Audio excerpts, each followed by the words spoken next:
Now good morning students, अपन आज की class start करें। सेट्स में अपन ने लास्ट टाइम पढ़ा था subsets and properties of subsets. Any doubt? किसी को कोई डाउट है सबसेट्स में, प्रॉपर्टीज ऑफ सबसेट्स में? नहीं, क्लियर था सब? एग्जाम्पल किया था अपन ने उसके ऊपर। नाउ अब आप लिखो intervals as a subsets of real numbers.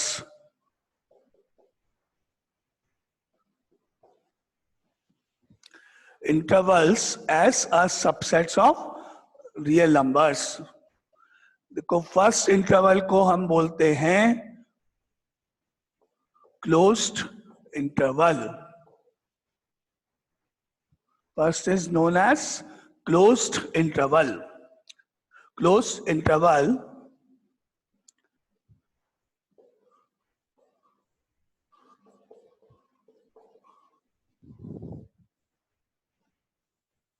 closed interval कभी कभी अपन लिखते हैं जैसे x greater than equal to 5 less than equal to 9. If x is greater than equal to 5 less than equal to 9, both 5 and 9 are included. 5 भी include है, 9 भी include है। x की वैल्यू 5 भी हो सकती है, x की वैल्यू 9 भी हो सकती है। Both the numbers 5 and 9 यहाँ पर include है, 5 and 9 are included। इसका मतलब हुआ x की वैल्यूज हैं 5, 6, 7, 8, 9। अगर अपन नेचुरल नंबर्स की बात करें, यहां मैंने केवल नेचुरल नंबर्स की बात करते हुए नंबर लिखे हैं। अगर मैं यहाँ पे ये भी बोल दूं x belongs to natural numbers, तो अपने पास जो आंसर्स हुए वो 5, 6, 7, 8, 9 हो गए। और इसको हम ब्रैकेट फॉर्म में ऐसे लिखेंगे x belongs to 5, 9 and the closed bracket. Square bracket लगाएंगे दोनों साइड में। x belongs to 5, 9। ठीक है, x belongs to 5, 9। That implies 5 and 9 both are included and it is called closed interval. It is called closed interval. And number line पे बात करें तो इस तरह से, सपोज यहाँ 5 है, यहाँ 9 है, तो नंबर लाइन पे इस इंटरवल को शो करते हैं। 5 इंक्लूड है तो एक ऐसे डार्क सर्किल बनाओगे, 9 इंक्लूड है तो एक डार्क सर्किल बनाओगे और दोनों के बीच में एक एरो मार्क करोगे 5 से स्टार्ट होते हुए 9 की तरफ। ठीक है, एक बार वापस इधर ड्रॉ करते हैं। 5 कहीं भी लिख लो, 9 राइट साइड में। 5 and 9 both are included। 5 पे एक डार्क सर्किल, 9 पे एक डार्क सर्किल और दोनों के बीच में एक एरो बना के लाइन। ये आपका डार्क सर्किल डिनोट करता है 5 और 9 दोनों इंक्लूड हैं। और इस टाइप के ब्रैकेट को क्लोज्ड इंटरवल बोलते हैं। Now clear? क्लोज्ड इंटरवल मतलब both the numbers 5 and 9 are included, दोनों इंक्लूड होते हैं। नाउ एनी डाउट किसी को? कुछ और इस फर्स्ट वाले पार्ट का क्लियर? क्लोज इंटरवल कैसे, क्या मतलब है close interval? Clear? Okay, now type 2।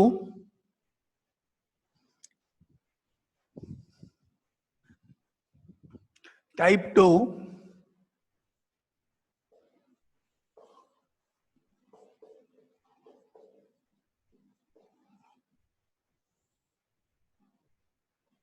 open interval.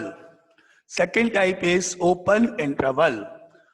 Open interval मतलब जैसे अपन ने यही एग्जाम्पल लिया, x बिलोंग्स टू 5, 9 जो था अपने पास, x greater than 5 less than 9 only, x greater than 5 and less than 9 only. 5 और 9 दोनों ही इंक्लूड नहीं है, both are excluded। 5 and 9 both are excluded। इस तरह का अपन ने लिखा। दैट मीन्स ब्रैकेट फॉर्म में x belongs to 5,9 small bracket दोनों साइड में. स्मॉल ब्रैकेट मतलब 5 and 9 both are excluded and this type of bracket is called open interval. इस तरह से अपन जब लिखते हैं that is called open interval. Close मतलब both are included, ओपन मतलब both are excluded. ब्रैकेट इस तरह से डिनोट करते हैं.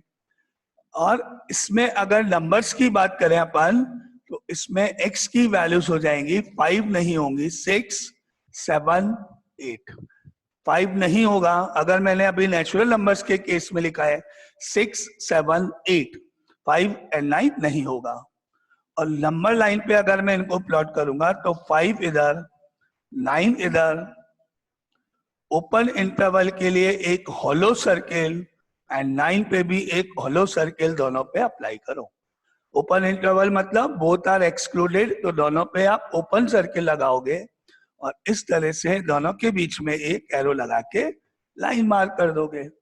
ये हो गया आपका ओपन इंटरवल. ठीक है, क्लियर. नंबर लाइन पे ऐसे शो करेंगे, हॉलो ब्रैकेट बनाते हुए, हॉलो सर्किल बनाते हुए, बोथ आर एक्सक्लूडेड इसका मतलब है, और इसको अपन ओपन इंटरवल बोलते हैं. क्लियर. क्लोज ओपन दोनों. Any doubt? कुछ पूछना है किसी को? ठीक है. Now third type, type number 3, semi closed interval. Semi closed interval. Semi close interval मतलब suppose x greater than equal to 5 and less than 9.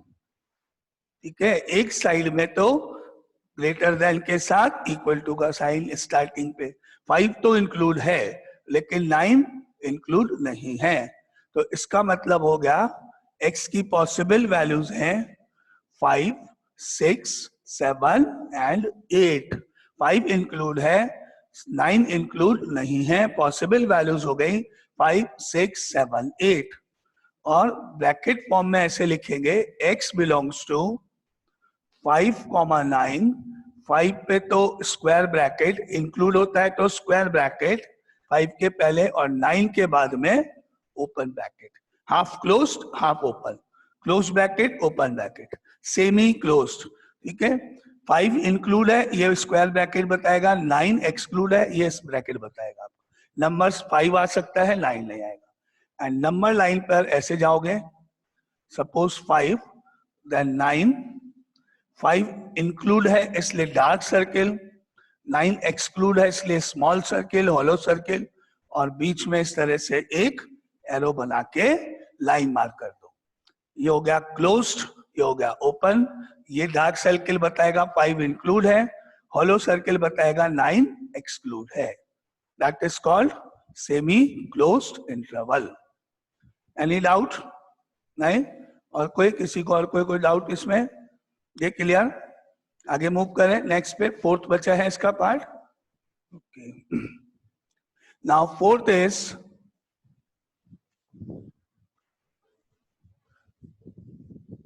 Semi open interval.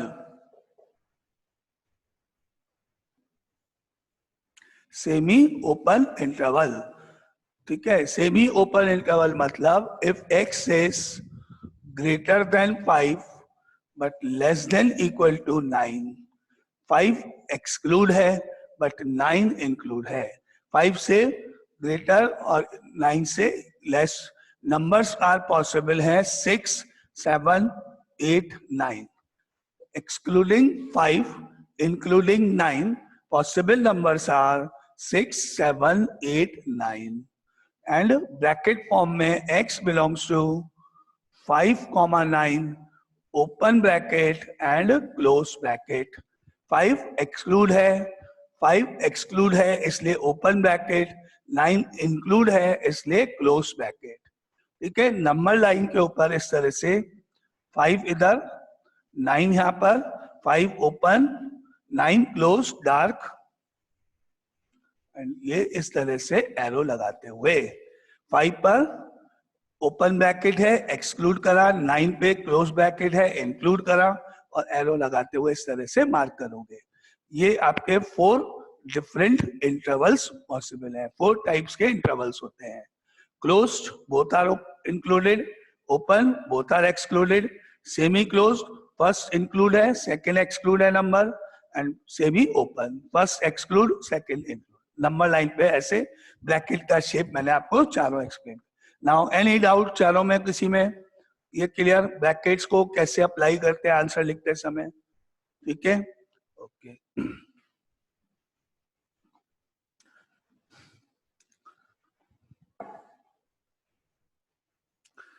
Now इसके बाद एक डेफिनेशन यहां पर है आपके पास।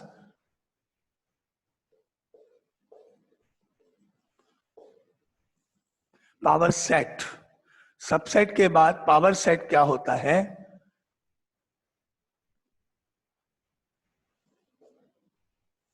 A set of all these subsets, a set of all these subsets of a given set, suppose A, is called its power set.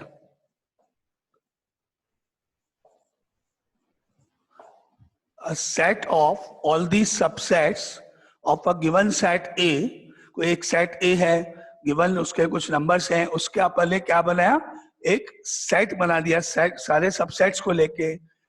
It is called its power set and denoted by P bracket में A, power set of A. A set of all these subsets of a set is called a power set. अब example देखते हैं, इसकी definition लिख के क्या है मतलब। Set of all these subsets, for example suppose A में 2 एलिमेंट्स है यहां पर 1 and 2। सेट ए में 2 एलिमेंट हैं 1 and 2। अब मुझे लिखना है इसका power set, power set of A. पहले हमने पढ़े थे number of subsets 2 to the power n फॉर्मूले से फाइंड करते हैं। n की वैल्यू यहाँ 2 है, 2 एलिमेंट्स है, तो टोटल नंबर ऑफ सबसेट्स 4 हो जाएंगे 2 to the power 2 से। अब वो 4 सबसेट्स मैंने लिखे, लिस्ट आउट करें, ऐसे बनाएंगे इसको। Now therefore power set of A is equal to single element 1, single element 2, एक 2 सेट्स ये हो गए, एक 1 लेंगे एलिमेंट, x2 लेंगे, again subset, pair 1 and 2 combined, और लास्ट में हमेशा एक नल सेट तो लिखते ही हैं, और ये आपका सेट कंप्लीट हुआ। P A, power set of A. जब सेट की बात करें तो एलिमेंट्स को लिस्ट आउट करेंगे within curly bracket. 1 2 3 4, these 4 are the elements of this set. These 4 are the elements of power set of A, and these 4 are also the subsets, of A. A के ये सारे subsets हैं जिनको आपने list out करके एक set बना दिया, that is called power set. ठीक है, नाउ डाउट कोई पावर सेट के अंदर? पावर सेट मतलब जितने भी सबसेट्स पॉसिबल है उन सबको एक सेट में लिखो। अब जैसे मैं इस 1 की बात करूं, within curly bracket 1 belongs to power set of A. क्या लिखा मैंने? Belongs to. ये सेट इस सेट का एक एलिमेंट है। किसी सेट के एलिमेंट्स क्या होते हैं? कर्ली ब्रैकेट में एलिमेंट्स को लिस्ट आउट किया जाता है। All these 4 are elements of power set of, ऐसे लिखा मैंने। एंड इसके अलावा दैट इंप्लाइज, इसका meaning that implies same set 1 is a subset of A, और यही सेट ऊपर गिवन सेट का सबसेट भी है। डेफिनेशन क्या है? इस सेट में वही एंटर होंगे जो गिवन सेट के सबसेट हैं।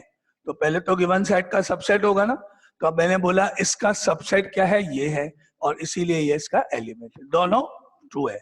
अगर हम बोलते हैं कोई एलिमेंट है जो पावर सेट को बिलोंग करता है, दैट मीन्स वो पर्टिकुलर एलिमेंट ओरिजिनल सेट का सबसेट होना कंपलसरी है।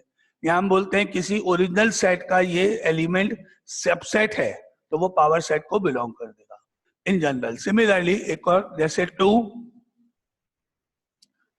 belongs to power set of A, that implies this 2 is a subset of A. Power set को बिलोंग करने के लिए सबसेट होना कंपलसरी है, और सबसेट अगर है तो हमेशा पावर सेट को बिलोंग करेगा। ये एक दूसरे के रिलेशन में चलते हैं। इन जनरल बात करूं मैं तो इन जनरल बात करूं, इसको एक्स कैपिटल, ये सेट्स हैं, इनको मैंने कैपिटल एक्स से डिनोट किया। सपोज कैपिटल एक्स जनरल लिख रहा हूं सबके लिए। सेट्स होते हैं तो कैपिटल लेटर्स लेते हैं, तो x belongs to power set of A. अगर कोई सेट पावर सेट को बिलोंग करता है, इसका मतलब हुआ दैट इंप्लाइज ये एक्स सबसेट होगा ओरिजिनल सेट का। डबल दोनों साइड है ना, double implies. If any set belongs to power set of A, then this set is also a subset of A. Now, any doubt? Clear ये line? मतलब अगर कोई set power set को belong करता है तो उसका मीनिंग हुआ कि वो सेट ओरिजिनल सेट का हमेशा सबसेट होगा। या हम बोलते हैं कोई पर्टिकुलर सेट किसी गिवन सेट का सबसेट है, तो वो पर्टिकुलर सेट पावर सेट को हमेशा बिलोंग करता है। क्लियर? रिलेटेड है ना दोनों एक दूसरे से। Definition set of all the subsets, इसलिए क्लियर है सब लाइन? कोई डाउट, कुछ पूछना है मैसेज करो या माइक ओपन करके बोल सकते हो। मतलब ये क्लियर पावर सेट की डेफिनेशन है। सब आगे चले, ऊपर है ये clear.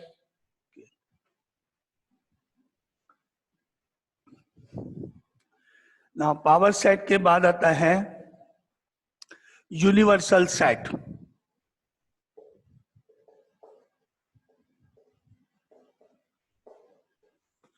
Universal set, a set which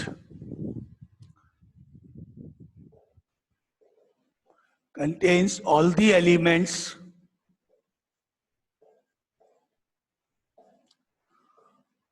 of a set which contains all the elements of some given sets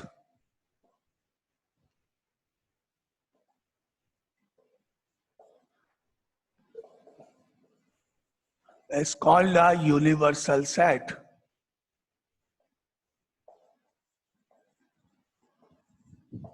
And it is denoted by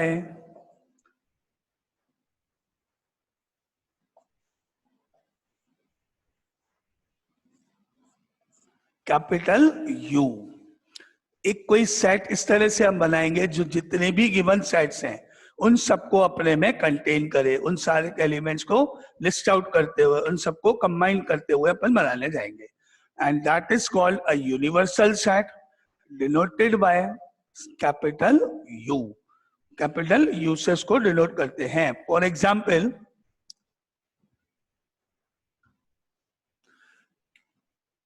suppose एक सेट ए है, 1 2 3 ये 3 एलिमेंट्स हैं। अनदर सेट बी है, 2 4 6 9 एलिमेंट्स है। नेक्स्ट इज सी, 1 7 8 4 कुछ भी elements हैं। एक और सेट है D, suppose 11 12 15। And E set है सपोज 5 11 12 18। ये कुछ पर्टिकुलर सेट्स आपके सामने हैं। अब हम लिखने जा रहे हैं अ universal set which contains all the elements of given sets. ये जितने भी सेट्स हैं इन सबके एलिमेंट्स को लेके हमने एक पर्टिकुलर सेट बनाया। तो एक यूनिवर्सल सेट हमने बनाया 1 2 3 लिखा, इसमें से तो 3 एलिमेंट्स 1 2 3 लिख दिए। बी में रिमेनिंग एलिमेंट्स विदाउट रिपीटेशन, किसी भी सेट में कभी भी कोई भी एलिमेंट रिपीट नहीं करते हैं, तो यहां से मैंने 2 4 6 9 में से 4 6 9 लिख दिया। सी में 1 7 8 4 है, 1 ऑलरेडी आ गया, 4 ऑलरेडी आ चुका है, 7 एंड 8 ले लिया। डी में 11 12 15 लिखने हैं, 11 12 15 लिख दिया। ठीक है, अब ई साइड बचा है, इसमें मेरे को लेना है 5, 11 ऑलरेडी हो गया, 12 ऑलरेडी हो गया, 18, 5 एंड 18। ये एक मैंने सेट बनाया। This set is called a universal set. A universal set is which contains all the elements of given set without repetition. Order is not important. आप जिस चाहे ऑर्डर में नंबर को लिख सकते हो, या फिर आप इनको जैसे नंबर्स का ऑर्डर होता है 1 2 3 4 उस ऑर्डर में लिख सकते हो। ठीक है, सपोज मैंने एक सेट बनाया U इज इक्वल टू 1 2 3 4 5 6 7 8 9 10 11 12 13 14 15 16 17 18, 1 से लेके 18 तक सारे ही एलिमेंट्स लिख दिए। इनमें कुछ एलिमेंट्स एक्स्ट्रा भी हो गए, तो क्या इसको भी हम यूनिवर्सल सेट बोल सकते हैं? Can we say that it is also a universal set? Anyone? क्या हम इसको Yes, भी sir. यूनिवर्सल सेट बोल सकते हैं? Yes, sir. Okay, yes, it is also a universal set. Extra elements आप लिख सकते हो जितने मर्जी आए, आपको एग्जैक्टली उतने एलिमेंट्स तो लिखने ही हैं जितने आपके सारे गिवन सेट्स में हैं, उतने तो लिखने ही हैं। मिस नहीं कर सकते हो, छोड़ नहीं सकते हो कोई भी एलिमेंट, लेकिन एक्स्ट्रा एलिमेंट्स आप लिख सकते हो। आप इसको फॉर एग्जाम्पल आपके होमवर्क में एक एक्सरसाइज दी गई, क्या दिया गया? एक्सरसाइज नंबर 1.5 आपको करनी है, ये होमवर्क दिया गया आपको। उस एक्सरसाइज में टोटल 20 क्वेश्चन हैं, मैंने आपको दिए क्वेश्चन नंबर 1 to 10 करना है, जबकि एक्सरसाइज में टोटल 20 क्वेश्चन है, होमवर्क दिया 1 to 10 करना है, और ये बोला जो करके नहीं लाएगा उसको पनिशमेंट मिलेगा, उसको हम पीछे खड़ा कर देंगे, उसको 3 दिन तक पीछे खड़ा होना पड़े। अब सपोज कोई स्टूडेंट है, उसने एग्जैक्टली 10 क्वेश्चन जो मैंने दिए 1 to 10 वो कर लिए, और एक दूसरा स्टूडेंट है जिसने 1 to 15 कर दिए, मैंने दिए 10 थे लेकिन कर दिए 15। एक कोई स्टूडेंट है जिसने पूरी एक्सरसाइज यानी पूरे 20 कर दिए, और किसी स्टूडेंट ने 12 कर दिए, और किसी स्टूडेंट ने 14 कर दिए। तो ये सारे स्टूडेंट्स सही है अपनी जगह, सबने अपना काम पूरा किया, होमवर्क पूरा किया, किसी ने 2 क्वेश्चन एक्स्ट्रा किए, किसी ने 5 क्वेश्चन एक्स्ट्रा किए, किसी ने पूरी एक्सरसाइज, चलेगा, अलाउड है। कम नहीं होनी चाहिए क्वेश्चन, 10 तो कंपलसरी है, एक्स्ट्रा आपकी चॉइस, आपको जितने करने करो। सिमिलरली इसमें आपको वो एलिमेंट्स तो लिखने ही हैं जो ऊपर गिवन सेट्स में हैं, एक्स्ट्रा आपकी चॉइस है, जितने मर्जी है एक्स्ट्रा लिख सकते हो आप। तो आपने एक्स्ट्रा लिख दिया, अलाउड है, it is also a universal set. तो यूनिवर्सल सेट जो होता है वो डिफर कर सकता है, man to man, person to person, student to student, answer अलग अलग हो सकता है, सब अपनी अपनी मर्जी से लिख सकते हैं, सब सही है, कोई पर्टिकुलर आंसर नहीं होगा इसका। ठीक है, नाउ सपोज अपन ने लिखा इस तरह से 1 2 3 4 एंड सो ऑन, 3 नंबर लिखे, 4 नंबर लिखे, बोले बहुत है, अब पूरे इतने नंबर कौन लिखेगा, थक जाएंगे लिखते लिखते, कॉपी का पेज भर जाएगा, इंक खत्म हो जाएगी, डैश डैश कर देते हैं, बस बहुत है। तो 3 4 नंबर लिख के अपन ने एंड करे, क्या इसको भी हम यूनिवर्सल सेट बोल सकते हैं? ऊपर जो गिवन सेट्स है, No, sir. नहीं, रीजन क्यों नहीं बोल सकते? सर क्योंकि इसमें पूरे नहीं लिखे हैं सर, सो ऑन लिखा हुआ है, तो हाँ, पूरे नहीं लिखे हैं। ओके ठीक है, तो इसमें आपके पास 1 2 3 4 ये एक सेट लिखा हुआ है ना, तो ये यूनिवर्सल सेट नहीं है। ओके, सपोज मैंने एक सेट यहां लिखा n is equal to 1 2 3 4 and so on, ठीक है, एक सेट यहाँ लिखा हुआ है। अब मेरे को आप ये बताओगे कि मैंने यहाँ लिखा है 6 बिलोंग्स टू नेचुरल नंबर। क्या लिखा है? 6 belongs to natural number. 6 is a natural number, 6 इस सेट का एलिमेंट है। अब आप मुझे ये बताओगे कि क्या ये ट्रू है या ये फॉल्स है? ट्रू और फॉल्स, सही लिखा है मैंने, गलत लिखा है? मैंने ऊपर एक सेट लिखा n 1 2 3 4 एंड सो ऑन, फिर मैंने यहाँ लिखा 6 बिलोंग्स टू नेचुरल नंबर्स, ठीक है? तो यहाँ लिखा ट्रू एंड फॉल्स, तो ये ट्रू है या फॉल्स है? इसका रीजन बताओ आप में से, देखें क्या है। ट्रू ट्रू ट्रू एंड के सबने कहा है ट्रू है, लेकिन एक प्रॉब्लम ये है कि आपने ट्रू तो बोल दिया, लेकिन मुझे तो 6 इसमें नजर ही नहीं आ रहा कहीं पर भी। आपने ऊपर एन लिखा 1 2 3 4 एंड सो ऑन कर दिया, 6 तो है ही नहीं, फिर आप इसको ट्रू कैसे बोल सकते हो? फॉल्स बोलना पड़ेगा मेरे को इसको ना, जबकि मुझे मालूम है तो ट्रू है, क्योंकि 6 नेचुरल नंबर को बिलोंग करता है। सही है। तो मतलब ये हुआ कि इस डैश डैश में एंड सो ऑन में 6 कह लो, 8 10 15 ये सब इंक्लूडेड हैं, ये सब ट्रू है, क्योंकि मैंने क्या बोला? And so on. And so on क्या मतलब? इसी तरह से बाकी के सारे अपन ने लिख दिए, तो क्लियर है, सही है, कोई प्रॉब्लम नहीं है ना? अपन स्कूल में जाते हैं, अपन स्कूल गए, स्कूल में अपनी क्लास है, उस क्लास के अंदर 20 स्टूडेंट्स हैं सपोज, ठीक है? क्लास टीचर आया, उसने अटेंडेंस ली, अटेंडेंस लेने के बाद उसने अनाउंस किया क्लास में कि आज भाई इस क्लास के अंदर प्रियंका, अरुणिमा, अर्शिता एंड ऑल जितने भी स्टूडेंट सब प्रेजेंट है। 3 नाम लिए, अरुणिमा, प्रियंका, हर्षिता, रिद्धि, 3 या 4 नाम लिए, ये सब और सारे ही प्रेजेंट है आज, बाद में ऐसे बोल दिया। अब आप में से जिस स्टूडेंट का नाम नहीं लिया गया, क्या वो स्टूडेंट क्लास में नहीं है? वो भी तो क्लास का ही पार्ट है। बोल दिया ना आपको बाद में, 3 4 नाम लेके, अब एक एक का नाम लेने की बजाय क्या बोल दिया? सारे ही प्रेजेंट है आज, तो वेरी गुड, सारे स्टूडेंट हैं। और 3 का नाम लिया या 4 का नाम लिया, अरुणिमा, प्रियंका, हर्षिता, रिद्धि, और फिर ऐसे देखा नहीं, अब तो आज तो सारे ही प्रेजेंट है। तो जिसका नाम नहीं लिया गया उसके लिए भी तो अपन बोलेंगे यस ये भी सही है ना? तो आपका ये एग्जाम्पल में एंड सो ऑन में ऊपर जो जो मिसिंग है, 6 है, 9 है, 8 है, वो सब इसमें कवर हो जाएंगे, इसमें एंड सो ऑन में। तो अब वापस से मुझे बताओ कि क्या ये यूनिवर्सल है, ये यूनिवर्सल है, क्या ये भी यूनिवर्सल है? लास्ट, क्या इसको भी हम यूनिवर्सल सेट बोल सकते हैं? And so on, yes? किसका डाउट था कि ये यूनिवर्सल नहीं है? क्लियर हुआ जिसको ये डाउट था, है ना? It is also a universal set, yes sir. है ना? एंड सो ऑन में ये सारे नंबर्स क्लियर आ गए, इंक्लूड हो गए। बार बार लिखने की बजाय, सारे लिखने की बजाय अपन ने बोल दिया सारे नेचुरल नंबर, तो सारे नेचुरल नंबर में अपने आप क्लियर हो गए, ठीक है? तो यूनिवर्सल सेट एक से ज्यादा हो सकता है, सबके अलग अलग आंसर्स हैं। क्लियर? आपको एग्जैक्टली उतने एलिमेंट्स लिखने, एक्स्ट्रा आप चॉइस से कुछ भी लिख सकते हो, जितने मर्जी एलिमेंट्स लिख सकते हो। क्लियर? अब में और कोई डाउट किसी को पूछना है? यूनिवर्सल सेट कंप्लीट करके आगे चले अपन, ठीक है? Any doubt?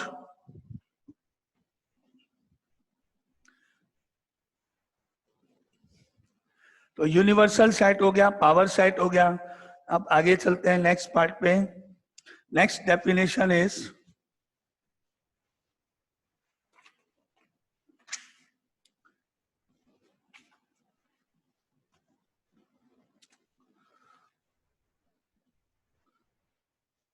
एक, पहले कुछ एक एग्जाम्पल यहां पे लिखो। Example is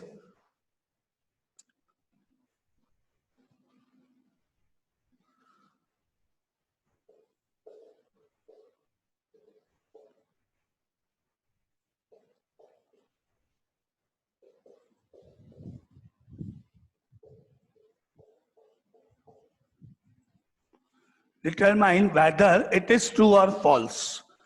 First part is if x belongs to A, x belongs to A and A belongs to B, then x belongs to B. ये ट्रू है या फॉल्स है आपको बताना है। आप कोई रफ में अपने कोई एग्जाम्पल के रूप में एग्जाम्पल्स लिख के देख सकते हो, सेट बना के देख सकते हो। एक्स मतलब कोई एलिमेंट है 1 2 3 4 कुछ भी। अगर कोई एलिमेंट सेट ए को बिलोंग करता है और ए सेट पूरा complete set A B set को बिलोंग करता है, तो क्या वो एक्स बी को बिलोंग करेगा? क्या वो एलिमेंट बी को बिलोंग करता है? Answer is true true yes true. Okay, तो अपन चेक करें कि क्या मतलब है। देखो मैंने एक सेट ए लिखा, एक्स का मतलब कोई भी एलिमेंट, जैसे 1 2 3 4, ये मैंने 4 एलिमेंट्स यहाँ लिखे। 1 belongs to A, 2 belongs to A, 3 belongs to A, 4 belongs to A, X belongs to A complete।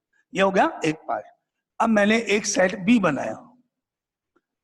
अब B सेट मैंने बनाया तो B सेट इस तरह से बनाना है मुझे, A belongs to B, A belongs to B। अब इसका क्या मतलब है? A belongs to B, अगर मैंने आपको बोला 1 belongs to C, तो जब आप C बनाओगे तो उसमें 1 ऐसे लिख दोगे। मैंने आपको बोला 10 belongs to C, तो आपने 10 लिख दिया। मैंने बोला 15 belongs to C, जैसे ही बोला वैसे ही आपने 15 लिख दिया। मैंने बोला A belongs to C, comma लगा के A लिख दिया। ऐसे ही बनाते हैं, यही रूल है। जैसे ही मैंने बोला कि ये पर्टिकुलर सिंबल, चाहे वो नंबर हो चाहे सिंबल हो, बिलोंग्स टू सेट, आपने तुरंत उसमें लिख दिया कॉमा लगा के। अब मैंने बोला A बिलोंग्स टू B, तो आपने B जैसे ही बनाया और ये लाइन देखी, ये लाइन देखते आपने यहाँ A लिख दिया। यही है ना अपना meaning, A belongs to B मतलब A लिख दो, जो है वो लिख दो।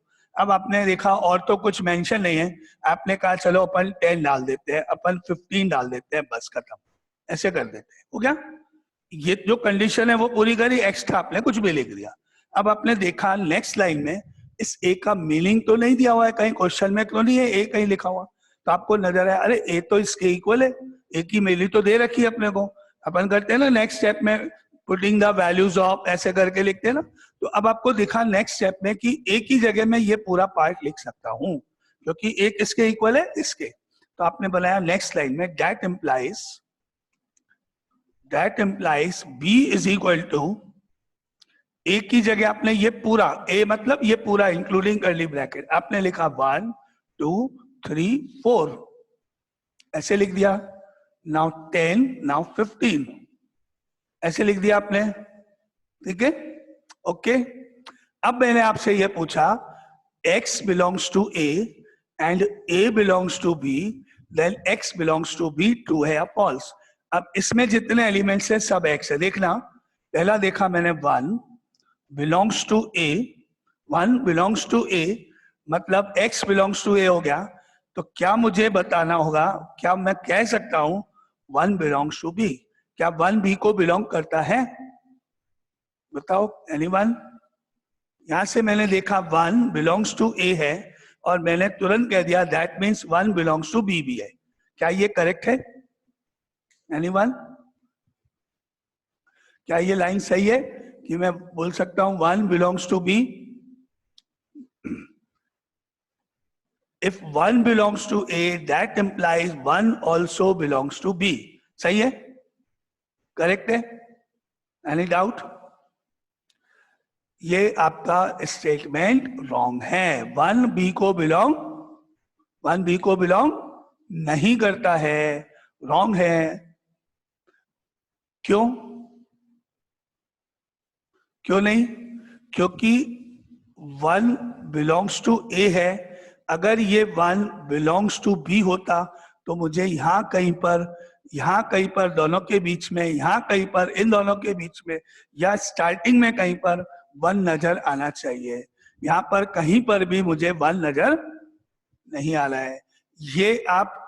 ये वाला 1 इस पूरे ब्लॉक के साथ कंबाइन किया हुआ है, ये पूरा एक साथ बांध दिया गया है, इसका ग्रुप बना दिया गया है। आपको इस 1 को इंडिविजुअल एंट्री नहीं बोलोगे, आप क्या बोलोगे?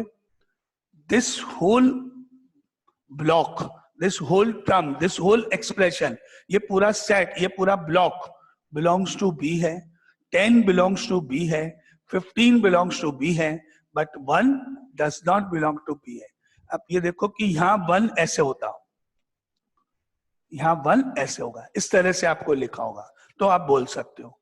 ठीक है, देखो जैसे सपोज आपने एक बॉक्स लिया, आपने एक बॉक्स लिया, ठीक है, उस बॉक्स के अंदर कुछ आर्टिकल्स रख दिए, कुछ चीजें रख दी गई, जैसे सपोज पेंसिल्स रख दी, कुछ है ना, पेन्स रख दिए, कॉपीज रख दी, या ऐसे समझ लो आपने इसमें कुछ 5 रुपीज का एक कॉइन डाल दिया और एक आपने 2 रुपीज का कॉइन रख दिया, एक 10 रुपीज का कॉइन रखा इसमें, ये 3 तरह के कॉइन रख दिए एक बॉक्स के अंदर, एक छोटे से बॉक्स के अंदर, और उस बॉक्स को एक कबर्ड में रख दिया या एक रूम में रख दिया, एक कबर्ड में रख दिया और बॉक्स को बंद करके रख दिया। 5 रुपीज का एक कॉइन, 2 रुपीज का कॉइन, 10 रुपीज का कॉइन, ये कबर्ड है सपोज। इस कबर्ड में ये ऊपर वाला जो ड्रॉ है, इस ड्रॉ में आपने एक बॉक्स रख दिया और उस बॉक्स में ये कॉइन्स रखे हुए हैं। ओके, ठीक है। अब आपको मालूम है कि आपने एक बॉक्स लगा, उसमें कॉइन्स रखे and so on so on. अब आपने अपने भाई को या किसी को भी बुलाया और उसको बोला कि जाओ उस कमरे में एक अलमारी है, उस अलमारी के ऊपर वाली ड्रॉ में 5 रुपए का एक कॉइन है, वो निकाल के लाओ। या बोला 5 रुपीज का एक कॉइन है, वो निकाल के लाओ। वो गया उस कमरे में, उसने ओपन की अपनी अलमारी को, ऊपर वाले ड्रॉ को खोला, उसको 5 रुपीज का कॉइन नजर